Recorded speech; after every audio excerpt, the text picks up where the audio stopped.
Good evening, fellow Athenians and our many very welcome guests. Welcome to the Table Topics Workshop. How many people here are afraid of table topics?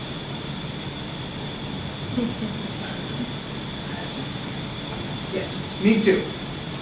How many people here get nervous speaking in front of an audience at all? Yes, me too. However, I've been doing it long enough that I've learned to get comfortable with it. And that's lesson one of table topics. I won't try to kid you. Table topics never get easy, but the more you do them, the less difficult they get.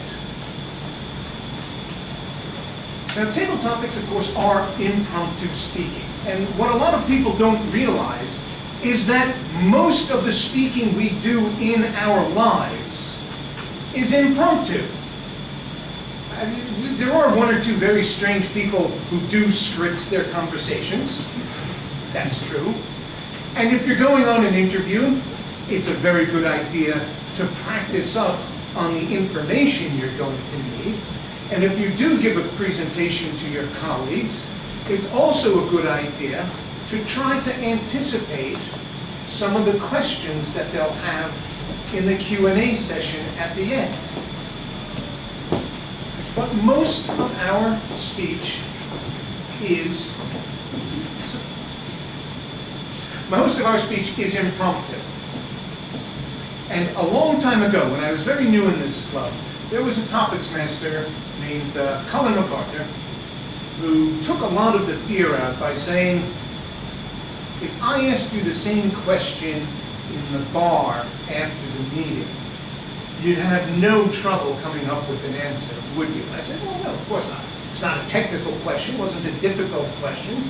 I just got a little nervous and couldn't think of very much to say. So he said, well, okay, that's fine, that's human, that's normal.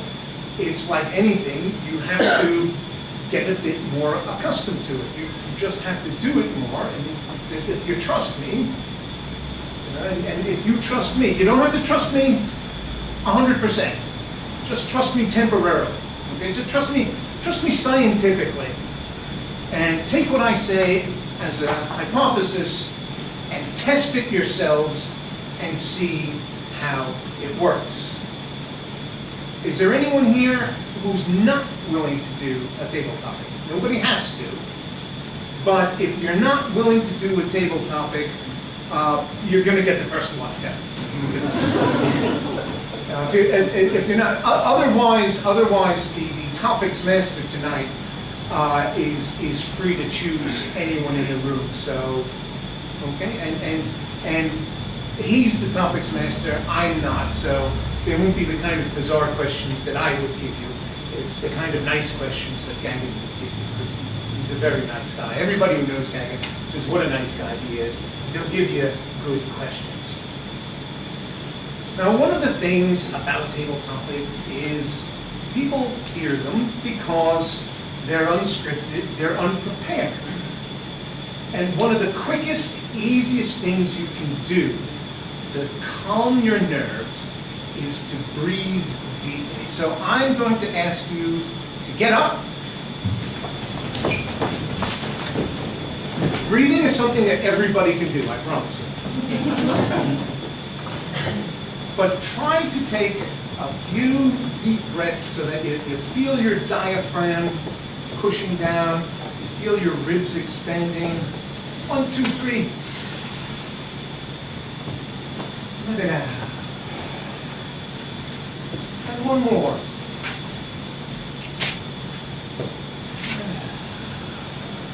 Doesn't everybody feel better now? Even just a little bit. Okay, while everybody's up, there's one more exercise that we're going to do as a group. So I would like everybody to find a partner near you. Time here group can sit down. We're going to need you to keep time. Find a partner near you, preferably somebody you don't know. but find a partner in your vicinity and decide who is person A and who is person B. Okay?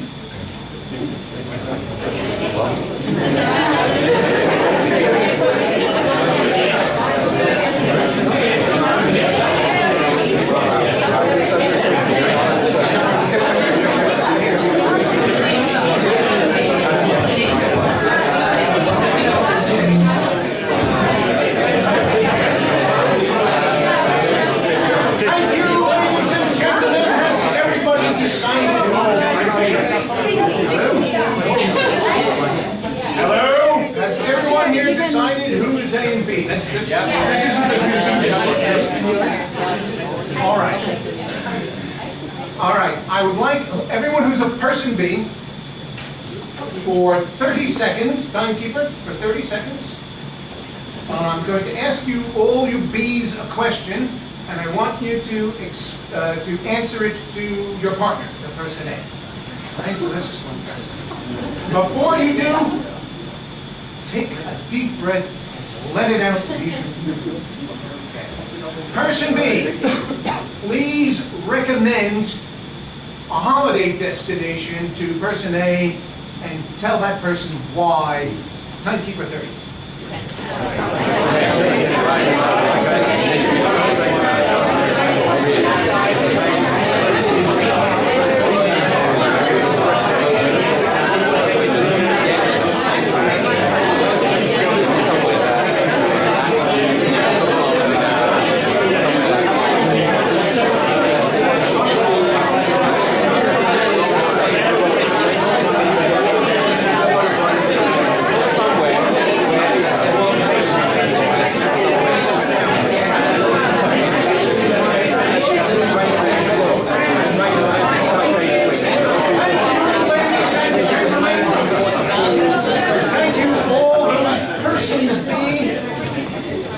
Entering into this in a constructive spirit.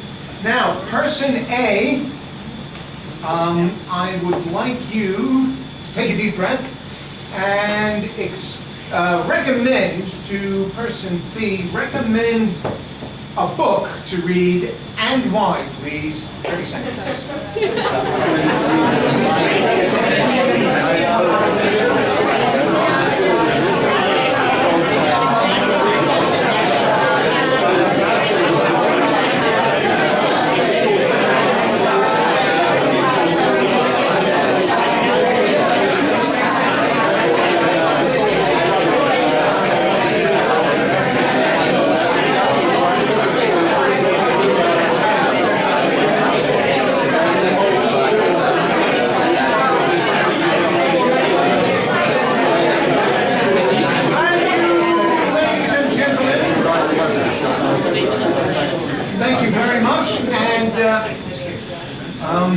Thank you, and take your seats, please.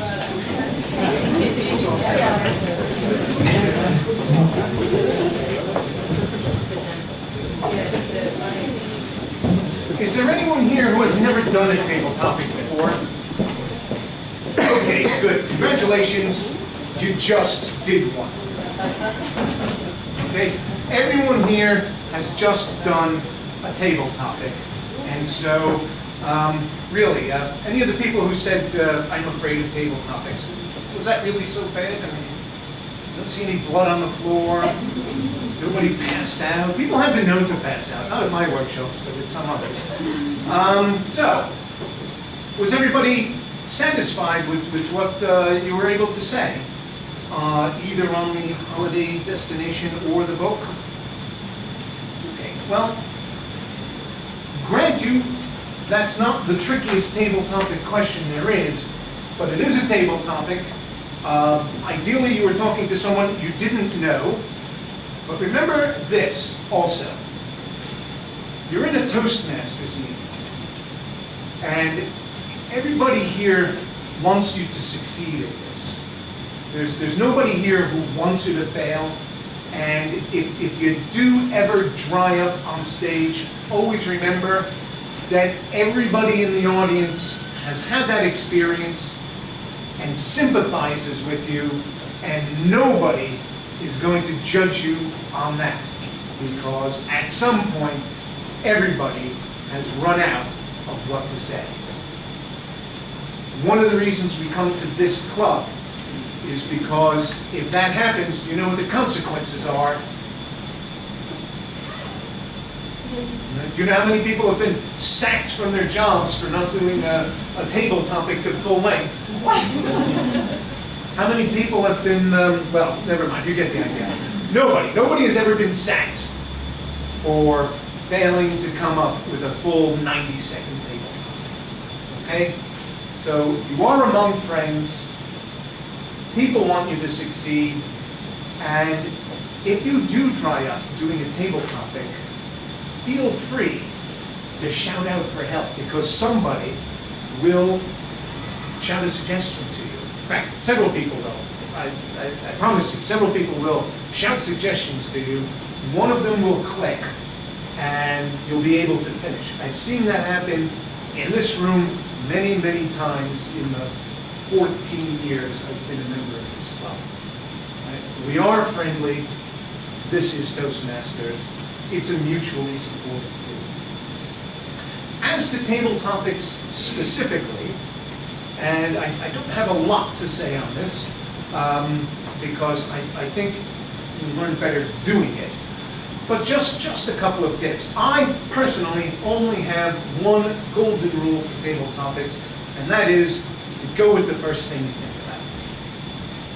about. There is some underlying, deep-seated, evolutionary reason that occurred to you when you heard the question. It's like word association.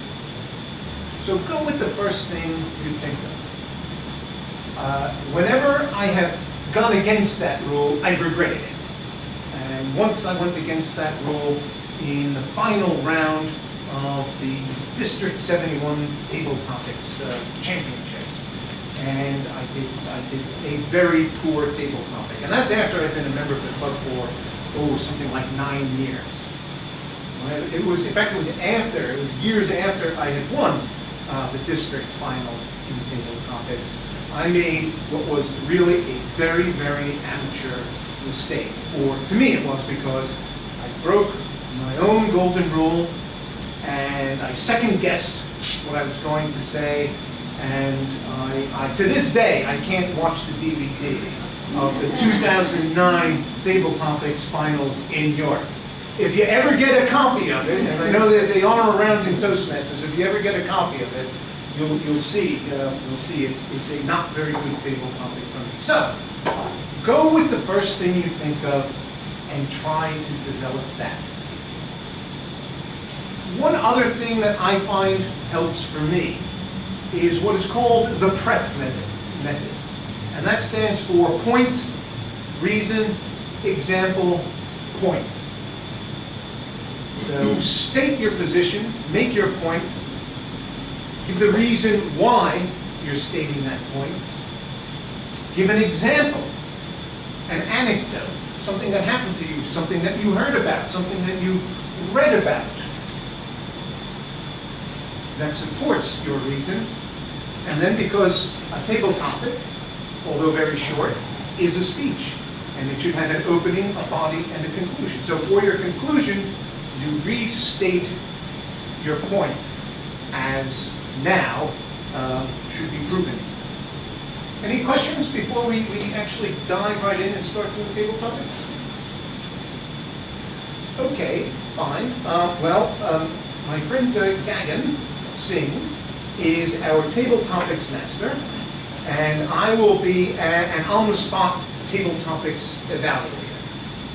And so I will be giving feedback to the individual table topic speakers based on my notes. Now my notes, you don't have to take notes, you can if you want to, but my notes are all contained in my handout, which will be at the back of the room during the break.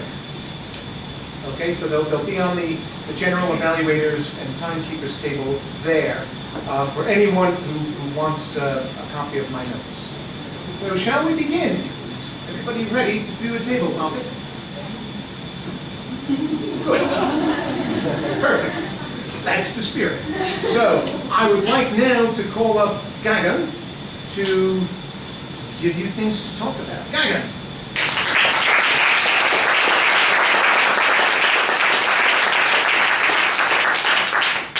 Good evening, fellow Athenians, and most welcome guests. So there's a national ban on speaking in public from tomorrow. You can make one last speech. What message would you like to leave with your audience? Mina Nair.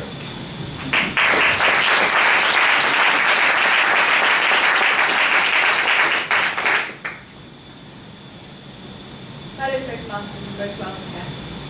This would be the hardest thing that could ever happen to me, because I love hearing people speak, and I love to speak myself. So in London, if there was such a ban, what's the one thing that I tell people? I think the one thing I tell someone is to be kind. So if you're going in the tube, you see someone that's old and frail, I've seen people just sit there and not move. Give them a hand, give them a seat. If you see someone going up the stairs, carrying a heavy bag, help them out. In your job, if you see that someone's hungry, get them a sandwich. I think this is the one thing that all of us, not all of us, most of us, sometimes forget to do. And I think that doing something small every day and just being kind to people really makes a difference. So talking about this ban, I'd like to know how long it's for. Because sometimes people being quiet is a very good thing. And in the London tube system, it's almost like the ban exists anyway, so we don't speak to each other today. So if I had a choice, I'd stand up in a tube and say to people, be kind to each other, let that poor woman sit down.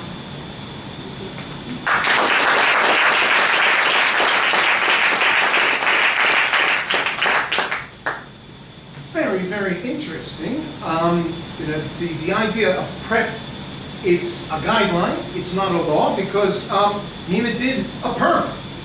And she made her point, be kind, and then she started giving examples. Very good use of anaphora. If you see the elderly person on the tube, if you see the person struggling with bags up the stairs, anaphora, repeating the first words in subsequent phrases, is one of those rhetorical devices that makes a talk memorable. So there, 3 examples of ways you can be kind, and then that's what really makes a difference. Like the humor at the end, and then summing up with her point. Be kind. Well done. We're all unique in our own separate ways, and you just finished writing a book about your life. What would you name it, and why? Switch in.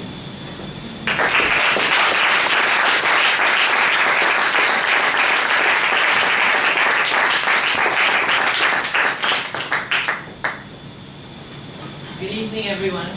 That is the most apt question posted to me.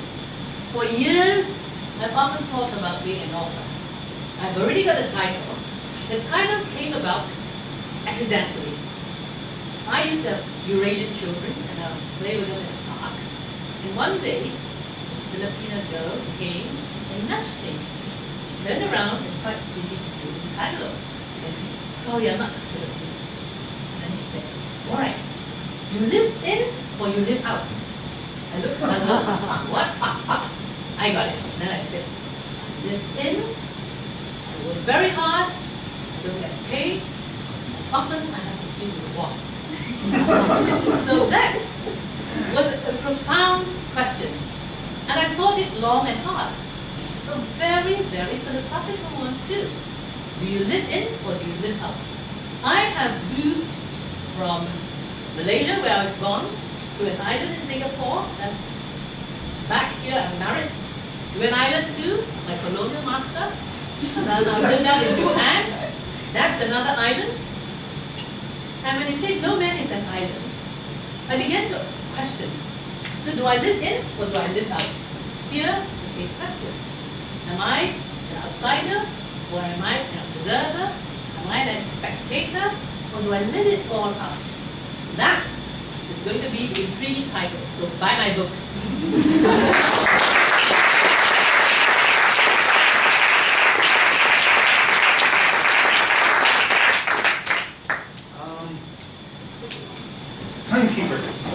please, at 30 seconds. I don't want to take up too much time. Great from Sui Chin. Sui Chin is another veteran and a former club and area table topics champion. And what you can always rely on from Sui Chin is there will be an interesting story. So her question was the book title, and she got right into that personal story. If you have a personal story you can tell, remember, if it's a true story, it's always a lot easier for you to remember. You know, you can make up stories. Topics are not delivered under oath. But if you have a true story, put it in and answer the question at the end, as Sui Chin did. That was the title of her book. Gagan, over to you. So I don't believe in lotteries, and the last time I paid a pound to buy a lottery ticket, I never checked the scores. But some people are just lucky, I suppose. So my question to the next speaker is, you just won £1,000 in a raffle ticket draw. How would you spend it? Nicola Jones.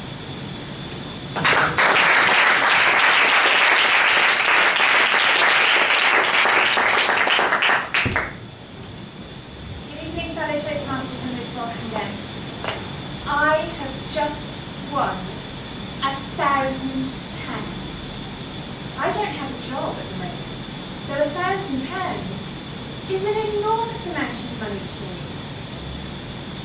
I would put that towards some more qualifications to get me to my next job. I think the course that I need to do next is around about £950. So that's perfect. And that's what I would do with £1,000. I would always check my ticket, by the way, because I do believe in the lottery. I think my numbers are going to come up sometime. And I've just been to Wales, and possibly you might not have heard about the Welsh millionaire who won £46 million about 5 years ago, 4 years ago maybe. And he's now doing a programme on Welsh TV about his life and how he spends 46 million. So I think I wouldn't have the problems that he's got. I think I could more easily spend £1,000.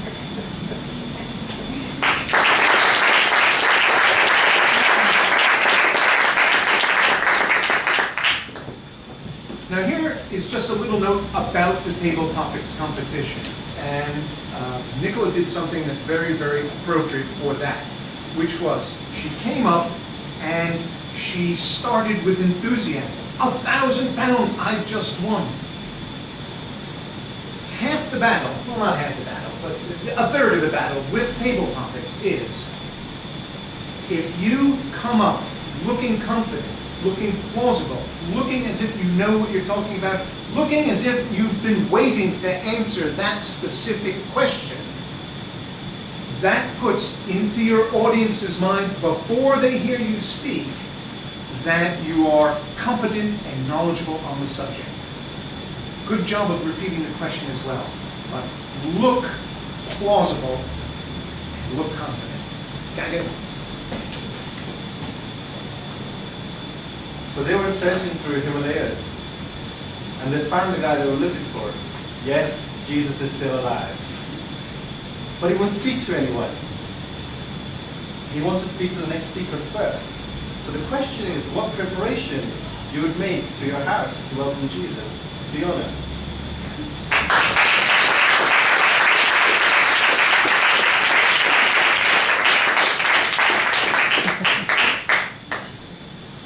Fellow Athenians, most welcome guests.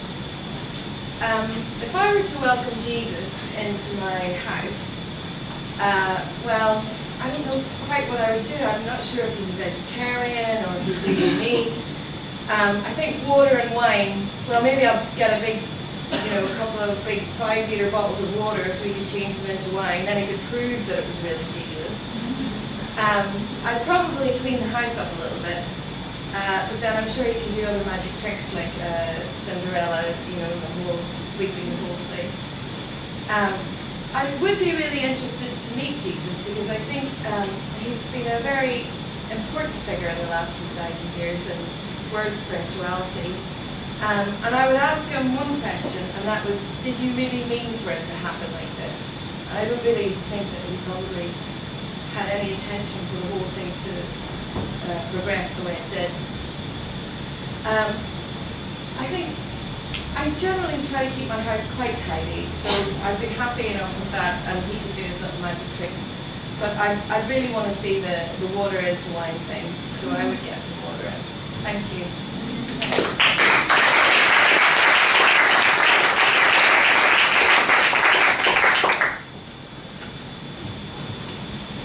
Welcome back, Fiona. Thank you. It's very nice to see you at Athenians again. Now, once Fiona got underway, I thought she did sound very plausible and confident, but do watch the beginning with the thumbs in the pockets like this, because I personally don't think that that is the look of a confident speaker who's been waiting to speak on that subject. But once underway, yes, the water into wine would be very convincing. So plausibility points there. Gagan.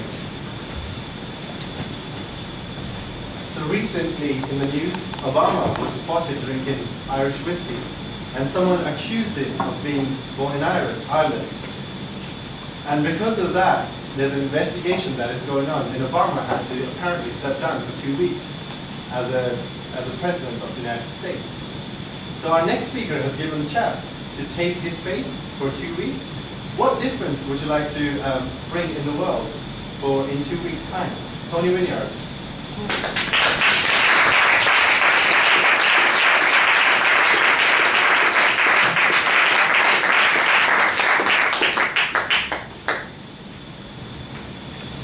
Of course, the famous Obamas from Ireland.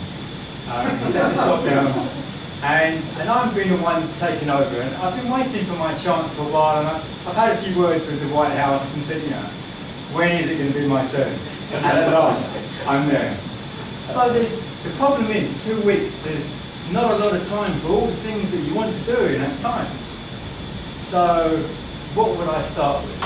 I think I would probably start with making it mandatory that people have to go to a comedy club once a week. Because we all need more humour in our lives. Because some people walk around with miserable faces. Mina earlier talked about the tube. You go on the tube, you think someone had just died the way that everyone's looking. We all need more humour in our lives. So that would be the first mandate I think I would propose. And it wouldn't just be in America, because America now, they say it's the World Supercop or whatever it is, so that's going to be imposed the whole globe. It's not only going to be America, all of you have got to go to a comedy club once a week. The second thing is probably going to be less negativity, less moaning, less whinging about stupid little things that we all tend to moan about all the time. So that's going to be the second mandate, so none of you moaning anymore. And the last one, I think, is just to be nicer to people. Mina made a very nice statement earlier about doing things, helping people out when you're on the tube, maybe when you're walking down the street, help your next door neighbours. So let's all be a bit more helpful and friendly to each other. So that's what I've done. President Obama, when he comes back, he's going to have a hard time because he's not going to be able to live up to what I've just done.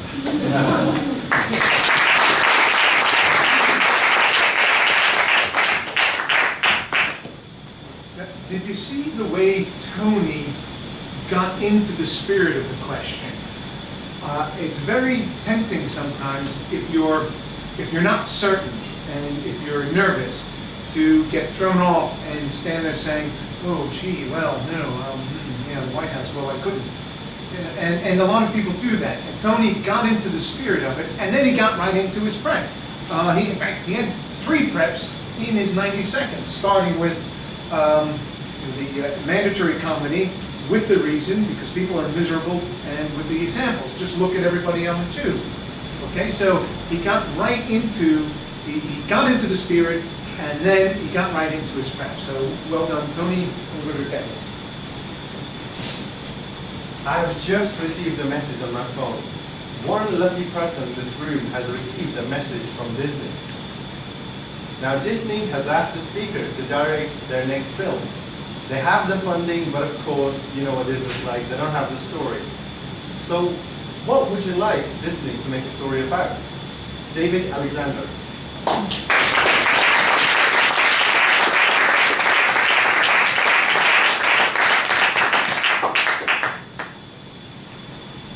So, my story, or Disney's story. I came up the stairs on a cold, wintry December evening. I didn't really want to be here, but I made my way up. I came up the stairs, through those doors, about to attend my first Toastmasters meeting. Who did I meet at the door? I'm not too sure, but I think it was Gaggy. Being the bouncer, you can't come in. It's a Christmas party. Can you believe it? It's one of those things which has lived with me for a long time, thinking if I was really nervous about coming to Toastmasters and you met the bouncer at the door, would you come back? As you can see, I did. And this is the story I would sell to Disney. We could have Mickey in one corner and Donald in the other. They could be telling us exactly about how I made my journey overcoming the monster on the door. Sorry, overcoming the monster on the door to get a public speaker. The trials, the tribulations, a hard taskmaster in the mentor called Paul Carroll, giving me grief every week. You haven't done this, you haven't done that, you prepped. Now go behind there and learn your task better. It was amazing. It was graft. It was And then a wonderful doctor, a fantastic president, another president. These different people coming towards me and bringing me home to be a good Toastmaster. So that's the script I sell to Disney. If he's got any sense, I'll take it.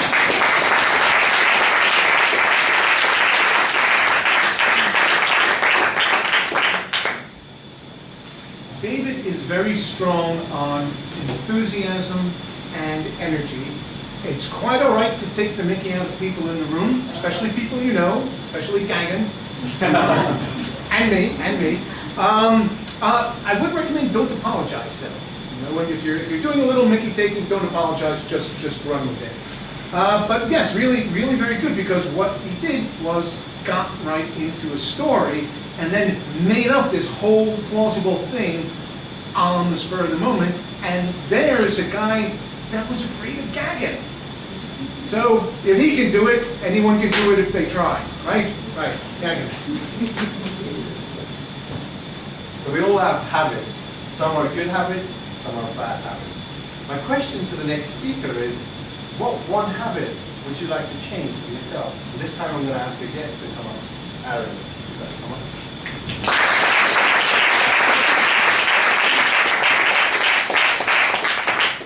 Good evening, everyone. So what habits would I like to change about myself? Well, that's a difficult one, because I don't have any bad habits. But if I was to change one thing about myself, I think I'd change my punctuality. I'm not very good at being on time, and I think it's quite an important thing to prevent other people from waiting on you. It doesn't leave a very good impression. And it's something that I struggle with, but over time I'm getting better and better with it. And I think that's definitely the number one habit that I would change about myself, if I was able to.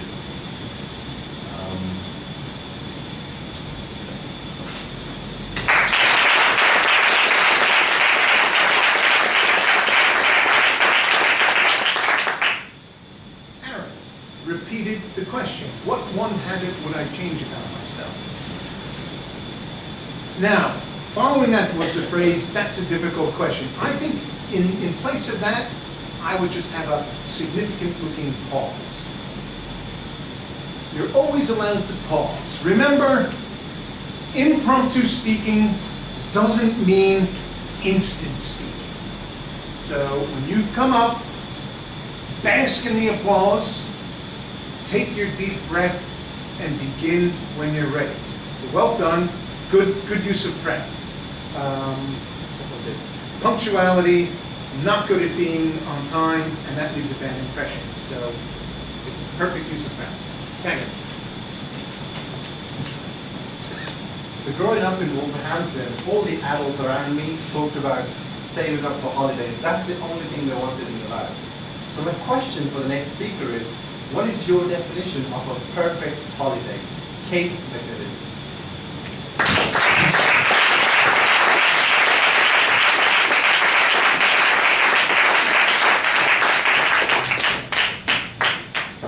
Fellow Toastmasters, I've already done my prep. We were asked where we wanted to go on holiday. Thank you all. Mine was Hawaii. How many here have heard me talk about Hawaii before? So it is I've been all over the world, and if I tell you I love islands, I love water, and they definitely have got to be hot water. Hawaii fits the bill, and it goes right back to childhood with my elder sister Jo loved Elvis Presley. You all know Elvis, Blue Hawaii, everything else. So at 9 years of age, I probably got a picture in my brain. I thought, one day I'm going to go to Hawaii. So I did go. I absolutely loved it. I was convincing Nicola, and I think I might have succeeded because it is tropical and I hate cold. Absolutely beautiful, but what sold it for me is the tranquility and the beautiful orange sunsets lying near the beach near a 5-star hotel, but the whole island is 5-star. So if you ever get the chance, in fact, how many here have been to Hawaii? So you know what I mean, sweet chin and Cindy water. If you ever get the chance, go to Hawaii.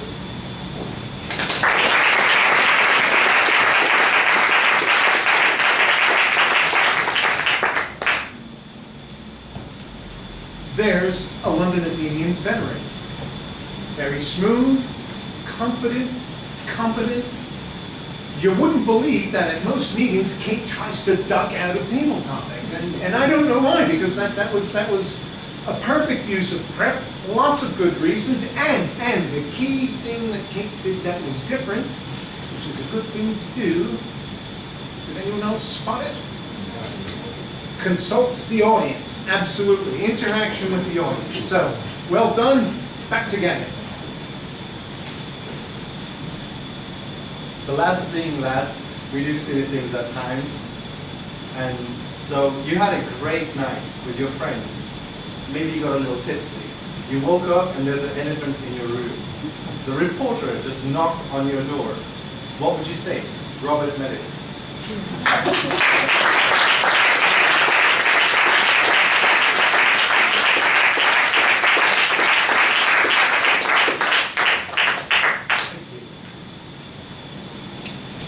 Ladies and gentlemen, good evening.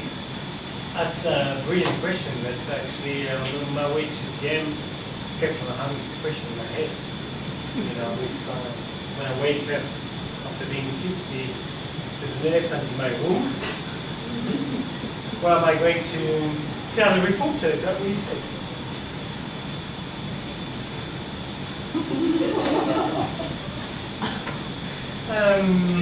What can I say to the reporter? I had a really rough night. That would be my first sentence, I would say, you know, opening the door and said, okay, you're not going to believe this, but there's an elephant in my room.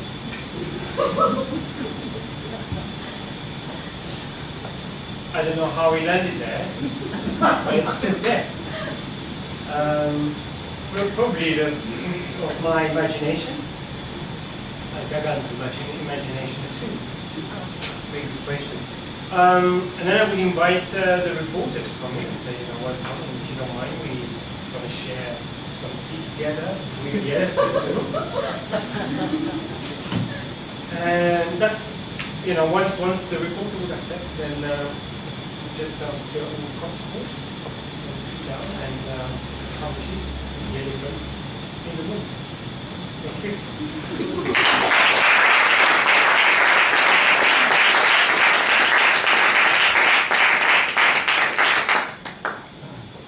Well done, Robert, really, because that was a bizarre question. Now, it is acceptable to attack the question or any of the underlying assumptions of the question. So feel free to say to the topics master, I don't know what you were drinking, and I don't know what you saw, and I don't know what you were doing in my room. But there was no elephant there. So you can feel free to attack the question or attack the underlying assumptions of the question. Keep doing table topics, Robert, you're fine.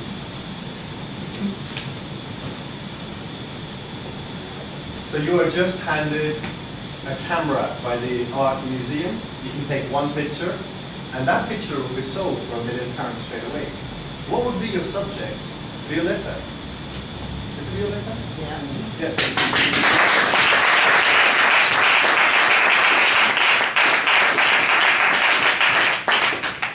Thank you. The picture that I would like to take, that hopefully will be sold for 1 million, it's a generation and a generation of women, which means the daughter, the granddaughter, the mother, and the grandmother.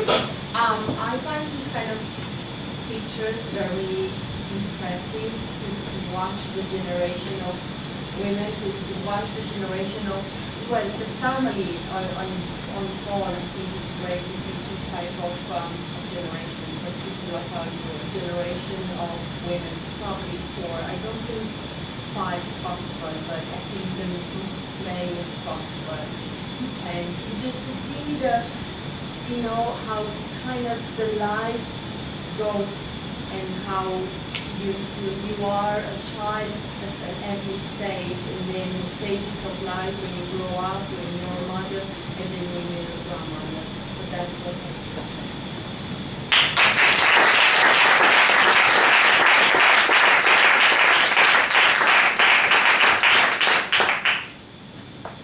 Welcome back, Violetta. What a surprise. Now, if you are surprised by the table topic question you receive, and of course, normally you will be because that's the nature of table topics, do try to remember that you don't have to speak right away. Do take the deep breath and compose yourself. Remember, it might seem like a long time to you when you're standing here and pausing with all those eyes on you and not saying anything. That just felt like a really long time to me, but it's just a couple of seconds. Gotta get over to you. Have you all heard of the random act of kindness? Anyway, there's a Toastmaster in America. I'm following him, and he's on Instagram. He's doing something new for someone every day. And it's nice to follow his progress, which brings me on to the next question. What's the nicest thing you've done for someone else? Can I get a guess from the back? So, yes, please.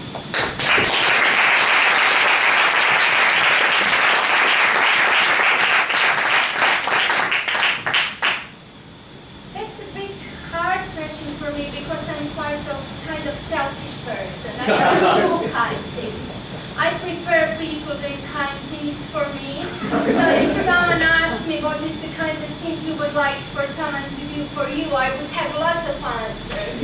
But for me to do kind thing for someone else, well, those things like if I would see an old lady on the street having her bags, I would probably help her. It would take my time and it wouldn't be like the easiest thing to do, but I would probably help her. And if I go back in the time, probably that kind of things I did. But I'm not a kind person by nature. I would like to be kind. I would like people to call me like a kind person. So the kindest thing that I've done in my life, I will have to think a bit longer about this. Maybe from now on, every day, I will try consciously to do at least one kind thing. So next time when I visit the Toastmasters, I will have an answer to this and will be ready to say about kind thing, because actually it would be good to call me kind. It's a completely new thing for me. Thank you.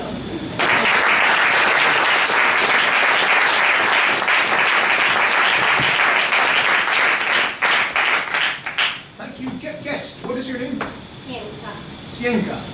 Thank you, Sienka. Feel free to change the question a little bit. First of all, I didn't like the humor at the beginning. I'm a selfish person. I would like people to do kind things for me. I would say, if you get that kind of humorous response, a laugh from the audience, pause there. Because that's more thinking time for you. It's also more deep breathing time for you and to calm your nerves. But you are allowed to change it, and you started to. I thought you were going to say, instead of the most kind thing I've done, to the most kind thing I'll try to do because I'm not naturally kind. And that's a perfectly valid way to answer the question, to change it slightly like that to something more answerable. Don't you wish that you can be a fly on the wall? Have you guys heard that song? It's by Miley Cyrus. I've never heard that song. My sister listens to that song, just to let you know, yes. Which brings me on to the next question. Would you rather be a fly or be invisible? Ash and Dashler.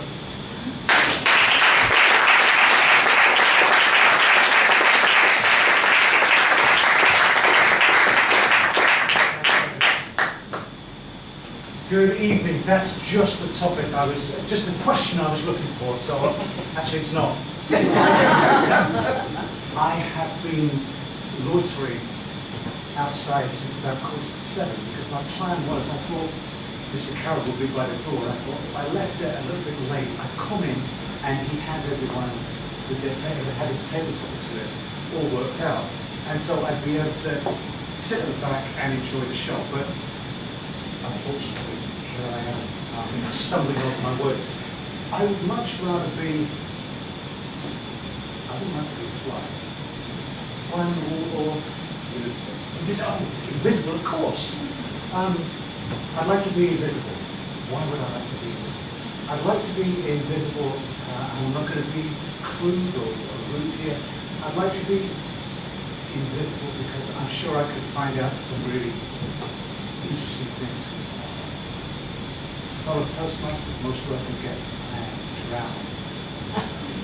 Have a lovely evening.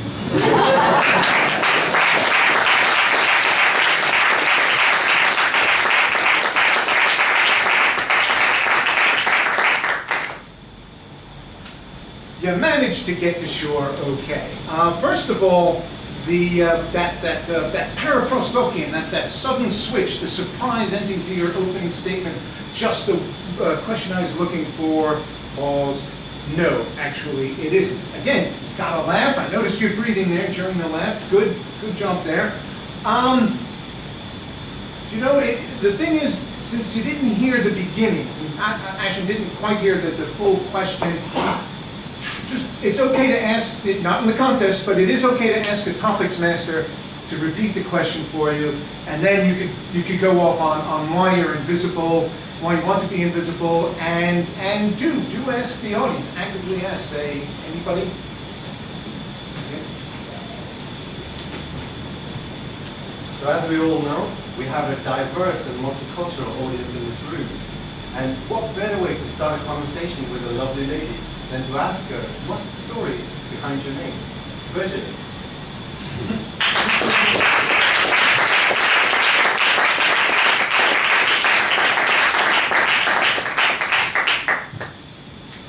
Ladies and gentlemen, fellow Toastmasters, and most welcome guests, good evening.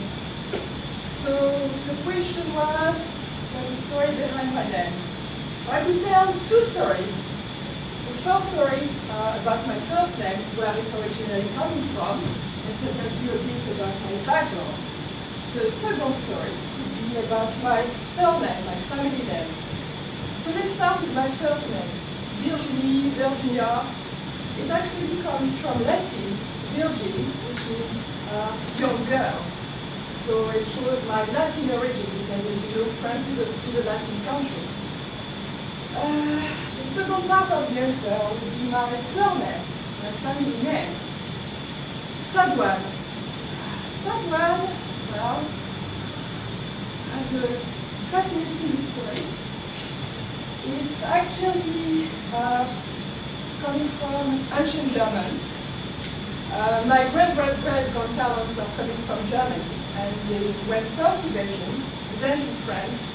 The German name was Satwi, and it evolved over the centuries to become Sadwan when they reached France, approximately a century ago. And that's the origin of my name. Thank you.